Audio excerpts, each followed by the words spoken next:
Welcome to Liz Collin Reports. On the podcast, a Twin Cities family shares their heartbreaking message against making marijuana legal in Minnesota. Heather Bacchus lost her son 2 summers ago. 21-year-old Randy Bacchus III took his own life suffering from cannabis-induced psychosis. Heather is kind enough to join me, wanting to warn other parents before it's too late, as bills are moving quickly through the DFL-controlled House and Senate in St. Paul to make recreational marijuana legal. Heather, thank you so much for being my guest on the podcast. Thanks for having me here, Liz. I think your story is beyond sad, but so eye-opening, I think, for parents. If you could just start there, tell us about your son, the kind of kid that he was. Again, the story, I think, is so relatable to so many of us. Yeah, so our son was the second of 4 children, and he was a very creative little soul. He liked art. He played sports. You know, he was just a pretty normal kid. He did have ADHD, and we did have him evaluated several times in his childhood prior to the age of 17. And so, you know, he was involved in sports. We went to church. We did all kinds of family activities, tried to do all the things that we should do to raise happy, healthy kids. And unfortunately, when he was 15, he started using marijuana with neighborhood kids that were a few years older. And I think he did it because he wanted social acceptance. And then with that, I think he was easily hooked. And it just started down the path of addiction that was bad for our family. And Heather, you've talked about this, but you're obviously never okay. No parent ever would be okay, when he starts using marijuana at such a young age, but you really tried everything to get him help. But explain that journey a bit for people. So when he was 15, of course, it wasn't okay for us. We grew up in the 80s, so people did use marijuana in the 80s. And we just didn't want him to be a stoner or something like that. So we would have consequences in place, and we made it clear, just due to addiction runs like in my family and in my husband's family. So it was something that we knew we wanted to make our kids aware of. And so we tried to talk to them about it and share the dangers. What we didn't know was that today's product is so much more potent and strong than what it used to be. And we didn't know all the consequences the use could have. That said, we always, had consequences in place for him, be it taking away his phone or taking away car privileges, whatever it might be, to help him understand that that wasn't okay. But when it comes down to it, as much as we wanted to help him understand, once kids use, it is so strong that they are very easily hooked, and they're given this knowledge that because it's legal, it's safe and it's okay. And if they go on to a website like leafly.com or something like that, they see all the benefits of it rather than the reality and the science that shows that it's not safe for a developing brain. These concentrates, you're talking about this, what was going on in the 70s and 80s, but this is really a completely different product that takes you some time to discover, but you're actually seeing changes in his behavior while he's using, right? Yes, and so with him, we had him tested many times when he was a child, and it wasn't until he started using that they added anxiety and depression to his diagnosis. Prior to that, it was just always ADHD, some mild dyslexia, and, he had some executive functioning skills. But again, a lot of kids have those. But once they start using drugs, specifically marijuana, the way it reacts in the brain, it causes kind of a need, and it creates this hamster wheel of anxiety and depression. And you have the THC agent in the 80s and 90s is 2 to 5%, whereas today the concentrates of vape or whatnot, all these things that we hear, 30 to 40%, even higher, right, in some cases? Yeah, so the flower, if somebody is to smoke the flower, and I always kind of use an example of apples. So we've had apples forever, right? But it wasn't until botanists got involved and they created like Honeycrisp, First Crisp, Tango apples, all the different varieties. Well, they've kind of done the same thing with marijuana. So they've taken that marijuana plant, they've put it in perfect growing conditions, and what used to be 1 to 3% THC, the average flower that's grown contains 23% THC.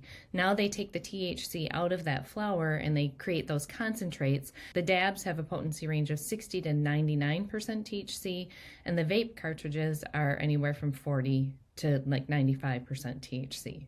So really... Wow, and again, it's something parents have no idea. No, parents don't. And the crazy thing is, we have people reaching out to us and their kids are using, and we'll say, well, do you know what a dab is? And they don't. And even when my son was using, I knew what dabbing was, but I didn't know that it was that highly potent. I knew the marijuana was stronger, but I didn't know the percentages. And so the consequence for the kids is that their brains are developing, and that higher potent product comes in, it disrupts that brain development. So the younger they start using, how frequent they use, and the potency really contribute to how affected their brain will be. So Randy moves away. He graduates from high school, moves to Colorado, and that's where you say he actually receives a medical marijuana card. And he grew just more and more paranoid because of this marijuana usage. Just explain that. Really, I mean, every parent's nightmare. Yeah, so when he, adamantly, he really wanted to go to the University of Boulder, Colorado. And we suggested that he stick around here, do community college, maybe live outside the house, but that was his goal. So he moved out there. We encouraged him to get his residency, kind of see how things went. During that time, because he could get a medical card out there, he did apply. And it was very easy to get a medical card in Colorado at the time. And so, he did fairly well. That was the hard part, is that he functioned pretty well and he was independent. He paid for his own living arrangements, an apartment. He had a full-time job. He was responsible for everything except for his cell phone. That was pretty much the only thing we paid for. And, he was using, but we didn't see evidence of the paranoia really until probably fall of 2019. That's when we saw first written evidence of it. The first actual evidence looking back now was probably in that summer of 2020. He was talking about his roommate, and he really had it out for his roommate, but he could not really put his finger on why. He was worried about his roommate, but he couldn't tell me what that situation was. It was just a little odd, but that paranoia grew and it factored into his job early 2021. So he immediately quit a job in fall of 2020, and then he got a different job and he immediately quit that one. And all of that, the quitting, was due to paranoia. So he perceived things that really just weren't going on. But again, we didn't know that was what was going on with him. And it was then his suicide. After that, we're able to put some of these pieces together, and it's easy to hear. And when you see his story, that of course this marijuana use is what led to him taking his life. Yeah. So basically, he had a full-blown psychotic break in March of 2021, and at that time he called us and he was panicked and he was out running around in one pretty bad snowstorm in Denver, and he said that the mob was after him and that the FBI was listening to his phone, and he was really convinced that all of this was going on. Fast forward, we sent him to a treatment center. At that time, he neglected to stay there because he spent 4 days in detox. He probably needed some sort of medication, but it wasn't given to him to help him through that process. He left treatment after just an hour, and because he was so addicted, he found someone right outside the treatment center that he got in the car with and smoked marijuana, and then he was much more calm and reasonable. And then fast forward, he was really working hard because he wanted to quit, but he didn't want to go to treatment. He thought he could do it on his own. We had him under the care of a psychiatrist and a psychologist, although we knew that was like a small little Band-Aid for a pretty big problem. It's what he was willing to do, so we were working with him on that. And thankfully, like in June, he was really positive. He was very appreciative. We were loving him from afar and trying to support. And he seemed to be doing better, but obviously he wasn't. He had goals. So he had it on his bathroom mirror that, 57 days hard, then home. And that was dated 7/7 of 2021, meaning like he would be home the end of August, and that was to promote his music because he thought he was going to be a rap star. So keep in mind, he had this grandiose delusional behavior that he was going to be a rap star. He had these goals and plans, but I do believe that eventually he probably heard voices and maybe they told him that this is what he needed to do. I'm really not sure. He did go to confession like the Tuesday before he took his life, and he did Google Jesus 3 times before he took his life. So we have since learned so much. We have his journals, we have video evidence. Ironically, we have so much documentation of the last 8 months of his life that it really gives us a clear picture. So on one hand, although it's very difficult to watch and very difficult to read, it really helps us understand where he was at, and he wasn't well. And unfortunately, people are not aware of this, that it is a result of cannabis use. And that's what we hope to let people know, because had we known, we would have done things differently.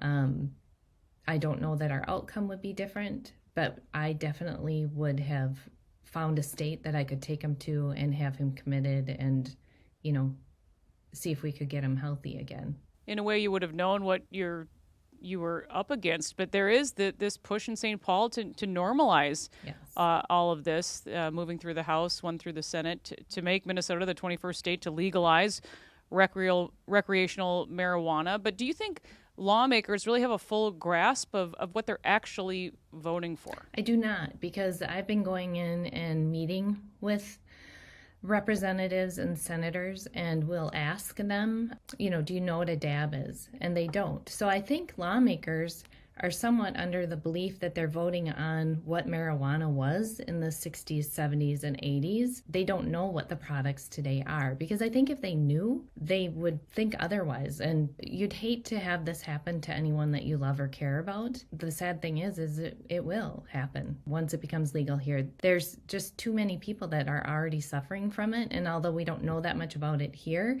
the reason I found out was because I connected with a mom in Colorado, because her story was published in People, and a friend of mine sent it to me. And then I looked and I got connected with her group, and I learned just a ton of information from that. And so they're seeing it out there, and she's trying to educate people and professionals. I don't even think our medical community here is that well aware of it. Yes, you have this bill written by the industry, really. Profiting off of addiction. And it has to just be so, you must just be so frustrated watching these conversations at the Capitol. I applaud you. You and your husband have both been there doing all you can to shine a light on this. What would you tell, though, constituents, what's the best course of action? What can people do? I would say the best thing people can do is reach out to their senator or their representative and oppose the bill and state why they oppose it. And you can send in a postcard. I have postcards. There's easy links online. If you go and you try to look up who your senator or your representative is, all you have to do is plug in your zip code, and it will send up who your representative or senator is, and you can click on a link and you can send them an email. It's very easy. I've never been a person who's gotten active politically, but this is my first introduction really to this, and I've learned a lot. But I would say contact your representative and your senator and let them know that you're opposed to this bill.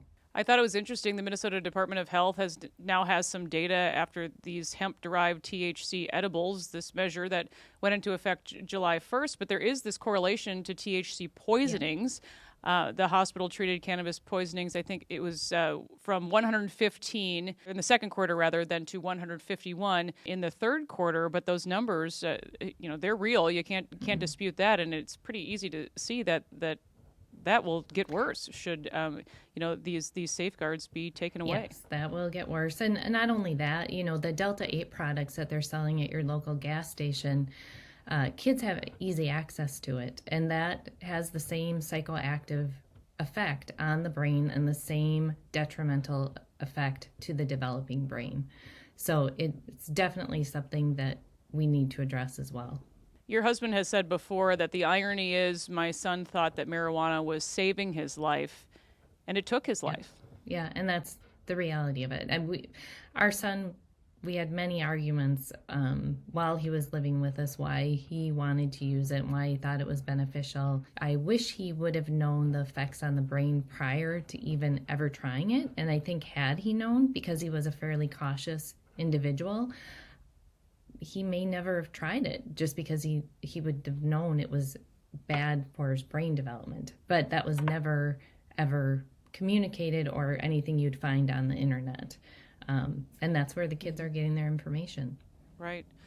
Talk about your advocacy work, and where can people, parents go for more information on all of this? We just have started, and we just actually got our website up. It's called Be Extraordinary, Be You. Our son sent me a song prior to his passing that he said he didn't want to die an ordinary man, and he wasn't ordinary by any means, but these kids are already suffering mental health issues right now, left and right, and our message to them is, it takes an extraordinary person to just be yourself.